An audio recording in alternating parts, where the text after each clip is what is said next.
ఒక ఊర్లో సుబ్బయ్య అనే ఒక వడ్డీ వ్యాపారి ఉండేవాడు. అతను చాలా కఠిన స్వభావం గలవాడు.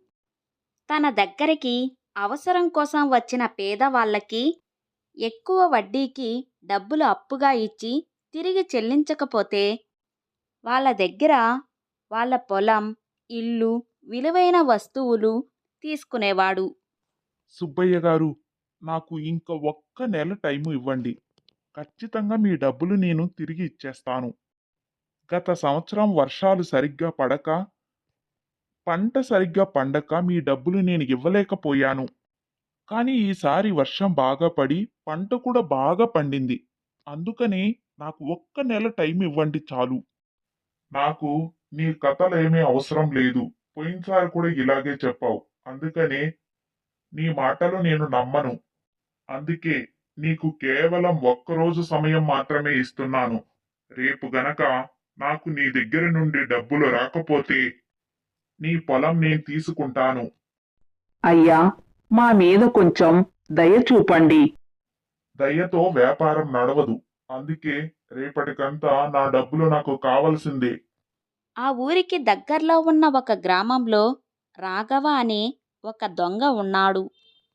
రాఘవ అందరు దొంగల్లా కాకుండా, ఇంటికి కన్నమేసేది కాకుండా చాలా తెలివిగా దొంగతనం చేసేవాడు.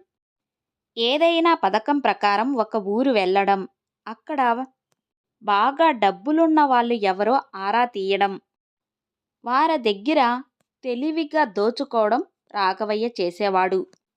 ఒక్కరోజు రాఘవ సుబ్బయ్య ఉన్న ఊరికి వస్తాడు. ఈ సుబ్బయ్య వేగంగా వెళ్తున్నాడు అంటే ఎవరి ఆస్తులో లాక్కోబోతున్నాడు. ఇలా ఎంతమంది దగ్గర బలవంతంగా తీసుకుంటాడో. ఇప్పటికే చాలా బంగారం, డబ్బులు గటించాడు. అయ్యో, ఈ డబ్బంతా ఆయన ఏం చేసుకుంటాడో. మరే, పోనీ పిల్లలేమైనా ఉన్నారా అంటే అది లేదు. ఉన్నది ఒకే ఒక అబ్బాయి. కానీ చాలా పొదుపు మనిషి. డబ్బు దగ్గర చాలా జాగ్రత్తగా ఉంటాడు. అది చూద్దాం. నా దగ్గర ఎంత జాగ్రత్తగా ఉన్నా నా వలలో పడడం ఖాయం. రాఘవ తన భార్య లక్ష్మి చిన్న కుమారుడితో కలిసి ఆ ఊరికి వచ్చి సుబ్బయ్య ఉంటున్న ఇంటి పక్కనే ఇంకో ఇల్లు తీసుకొని ఉంటున్నాడు.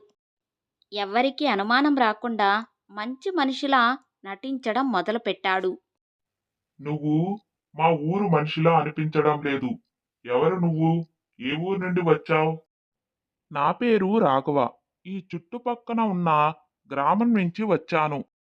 మా ఊరిలో నేను పనిచేసే యజమాని ఈ మధ్యనే చనిపోవడంతో, దాంతో నాకు పని లేక ఊరూరు తిరిగి పని వెతుకుతూ ఉంటే మీ ఊరి గురించి తెలిసింది. మీ ఊరి వాళ్ళు చాలా మంచి వాళ్ళని, కొత్తగా వచ్చిన వాళ్ళను కూడా బాగా చూసుకుంటారని తెలిసి ఇక్కడే ఇల్లు తీసుకున్నాను. ఆ, మంచి పనే చేశావు. నువ్వు చక్కగా ఉంటే నీకు మా ఊరిలో ఖచ్చితంగా పని దొరుకుతుంది. కానీ నువ్వు అందరితో మంచిగా ఉండాలి. అలాగే అందర్నీ గౌరవించాలి. ఆ, అలాగేనయ్యా. నేను ఏంటో ముందు ముందు మీరే చూస్తారుగా. ఏం తాత, నడవలేకపోతున్నావా? రా, నేను రోడ్డు దాటిస్తాను. బాబూ, ఎవరు నువ్వు? ఎప్పుడు ఈ ఊర్లో నిన్ను చూడలేదు. ఏం పేరు నీది? నా పేరు రాఘవ. నేను ఈ ఊరికి కొత్తగా పని కోసం వచ్చాను. అవునా? చాలా మంచోడులా ఉన్నావు బాబూ. అబ్బా, ఎండకి ఈ నీరు తీసుకొని వెళ్ళలేకపోతున్నా. నాకు ఎవరైనా సహాయం చేస్తే బాగున్ను. ఏమమ్మా, నీకు సహాయం కావాలా? అవునయ్యా, ఎండ కదా, బాగా అలసిపోయాను. ఈ బిందిని మొయ్యలేకపోతున్నా. సరే, నాకు ఇవ్వమ్మా, నేను తీసుకొని వెళ్తాను. ఇలా రాఘవ అవసరంలో ఉన్న వారికి సహాయం చేయడం గ్రామస్తులు చూస్తూ ఉంటారు. అయ్యా, మార్కెట్కి వెళ్ళి సరుకులు తీసుకురావాల్సింది ఉందని, మీకు ఒంట్లో బాగోలేదని అమ్మగారు చెప్పారు. మీకు అభ్యంతరం లేకపోతే నేను వెళ్ళి తీసుకొని వస్తాను. సరే, అమ్మగారు చెప్పిన సరుకులన్నీ తెచ్చేయ్. ఇదిగో డబ్బులు. ఇదిగోండయ్యా, మీరు 100 రూపాయలు ఇచ్చారు. మీరు చెప్పిన సరుకులన్నీ కొనగా 31 రూపాయి మిగిలింది. ఇదిగో తీసుకోండి. అబ్బా, రాఘవ చాలా మంచివాడిలా ఉన్నాడు. నేను చెప్పిన సరుకులన్నీ తెచ్చి రూపాయితో సహా మొత్తం ఇచ్చేశాడు. కాబట్టి రాఘవను నమ్మచ్చు. ఒరే, కొత్తగా వచ్చిన వ్యక్తి చాలా మంచివాడిలా ఉన్నాడ్రా. అందరికీ అడిగి మరీ సహాయం చేస్తున్నాడ్రా. పెద్దవారి నుండి చిన్నవారి వరకు అందరికీ ఏదో రకంగా సహాయం చేశాడ్రా. నాకెందుకో సందేహంగా ఉందిరా. మరీ ఇంత మంచివాడు ఉంటాడా? కొన్నిసార్లు అతి మంచితనం కూడా అనుమానం కలిగిస్తుంది. మీరు మాత్రం అతనితో కొంచెం జాగ్రత్తగా ఉండండి. సుబ్బయ్య గారు, నాకు చిన్న వ్యాపారం చేసే అవకాశం వచ్చింది. నా దగ్గర కొంత ధనమైతే ఉంది, కానీ ఆ ధనము సరిపోదు. మీరు నాకు కొంచెం సాయం చేస్తే నేను వ్యాపారం చేసి మీ డబ్బులు తిరిగి ఇచ్చేస్తాను. అవునా? వ్యాపారానికి ఎంత డబ్బులు కావాలి? 10 లక్షలు కావాలయ్యా. మీకు నేను 3 నెలల్లో వ్యాపారం చేసి వడ్డీతో సహా తిరిగి ఇచ్చేస్తాను.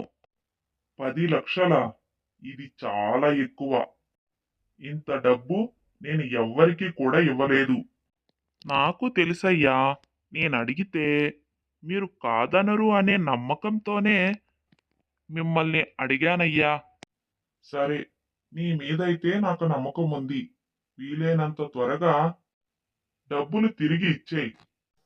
ఇంత అర్ధరాత్రి వేళ వెళితే ప్రమాదం కదండి. ఉదయాన్నే వెళ్ళింటాం కదా. నాకు ఇంకో ఊర్లో మంచి ఉద్యోగం దొరికిందే. రేపు గనక వెళ్తే అది ఇంకొకరికి ఇచ్చేస్తారు.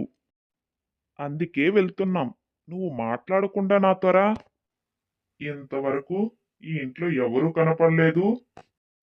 రాఘవా, రాఘవా, ఇదేంటిది? లోపల ఎవ్వరూ లేరు. ఎక్కడికి వెళ్ళారు? ఉదయం నేను లేచినప్పటి నుండి ఎవ్వరూ కనిపించట్లేదయ్యా. కుటుంబంతో సహా ఇల్లు ఖాళీ చేసినట్టు ఉన్నారు. అందరి దగ్గర మోసం చేసి సంపాదించి చివరకు ఆయనే మోసపోయాడు. పేదల కన్నీళ్లు వృధా కాదు బాబూ. జీవితంలో మొదటిసారి సుబ్బయ్య తన వల్ల ఎన్ని కుటుంబాలు బాధపడ్డాయో ఆలోచించాడు. ఒరే రాములు, నీ పొలం పత్రాలు తీసుకోరా. సుబ్బయ్య గారు, మీరేనా ఇచ్చేస్తుంది? అవును రాములు, నేనే. డబ్బు కోసం చాలా మందిని మోసం చేశాను. అలా మోసం చేసి సంపాదించిన డబ్బు నా దగ్గర ఉండదు అని తెలుసుకున్నాను. నన్ను క్షమించు. మోసం చేసి రాఘవ తప్పు చేశాడు. కానీ అతని మోసం వల్ల సుబ్బయ్య తన తప్పును తెలుసుకున్నాడు. చూశారు కదా, మన వీడియో కనుక మీకు నచ్చినట్లయితే లైక్, షేర్, సబ్స్క్రైబర్ చేసుకోండి. మరొక మంచి వీడియోతో మళ్ళీ కలుద్దాం.